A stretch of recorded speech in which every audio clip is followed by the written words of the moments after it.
Magandang araw na naman pong muli sa inyong lahat mga ka-vlog, boss, idol, regular viewer, silent viewer at kasama na rin po ang lahat ng mga OFW.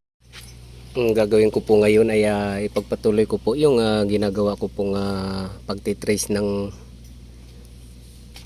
fog light po na iniwanan po ng dating kumontrata ng wiring na to. So hanggang ngayon po ay hindi pa rin gumagana yung fog light, pero yung park light po, mga ibang lightings ay gumana na rin po. Itong fog light lang po ang naging problema. So ito pong wire po na to ay dapat po ay magkaroon to ng power supply. So ito po yung tinitrace ko ngayon para once na nagkaroon po ng power supply to ay gagana na rin po yung fog light. So ang gagawin ko po ay tutuntunin ko to.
So ito yung positive power po na isusupply doon sa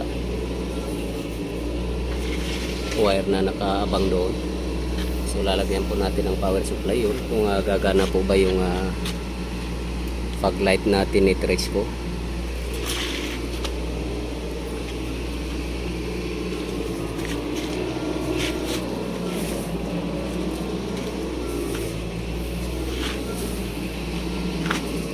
Kailangan lang po ng mahabang wire.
So since nag-abang na po tayo nag-supply po tayo ng wire, ng power supply doon sa dulo ng wire na to.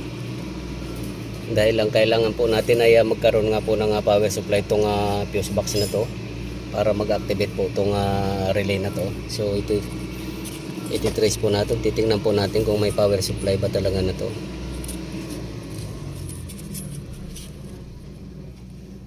Ayan po, nagkaroon po siya. So yung linya po na yun ay talagang para dito po yun, nakaabang. Hindi lang po nahilagay ng electrician na kumontrata nito.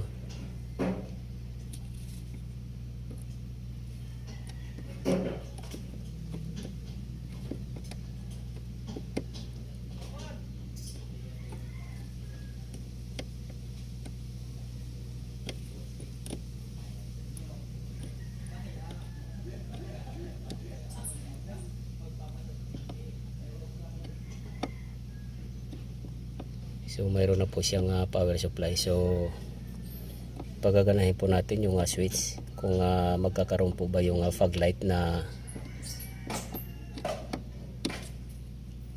tinitrace po natin na hindi gumagana.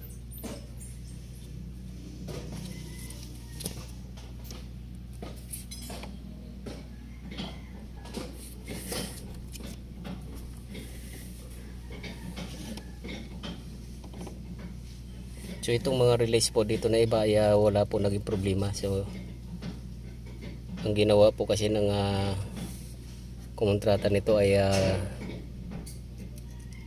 parang nagparallel po siya ng mga relays na para hindi po siya mahirapan na mag-trace ng original na mga wiring. So gumawa po siya ng sariling design para mapabilis din po yung trabaho niya, kaysa mag-trace po siya na hindi niya alam kung may sira yung mga linya o okay po ba. So minabuti po niya na mag-design po siya ng sarili niyang wiring. So kaya ganun po ang nangyari.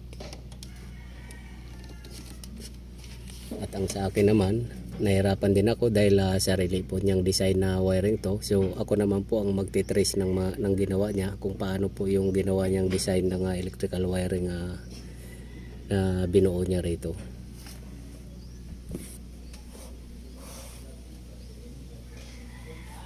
Try po natin. So ito po yung pagaganahin dapat. Itong fog light. Ito.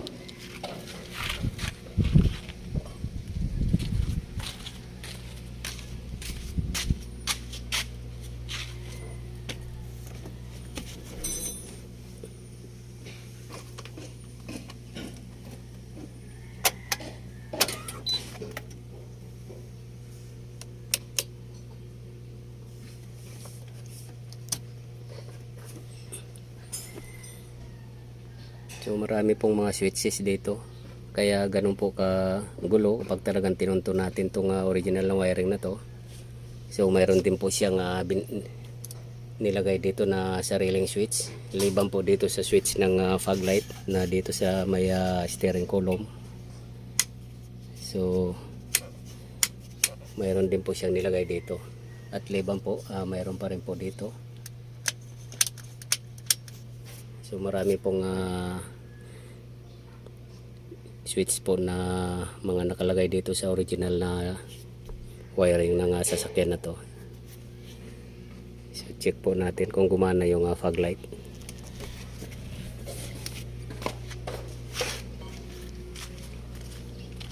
Ayan, ayos.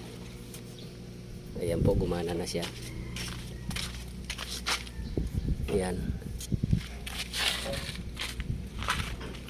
Sa wakas na-trace din yung linya.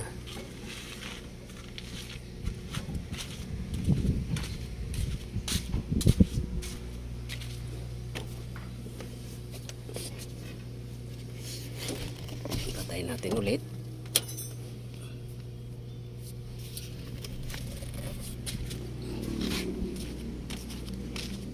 So ayan po, wala siyang ilaw. So tama po, na-trace po yung tamang linya ng fog light.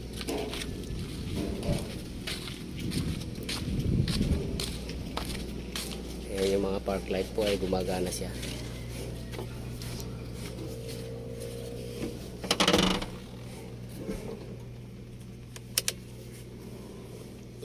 Pa-check nga kung gumana yung pag-light. Pag-light.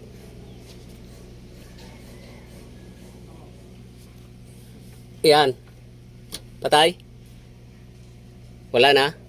Sige. O sige, at aayusin ko na lang po yung mga wiring na yon, at hindi ko na po pahabain yung video kong ito kasi masyado na pong mahaba.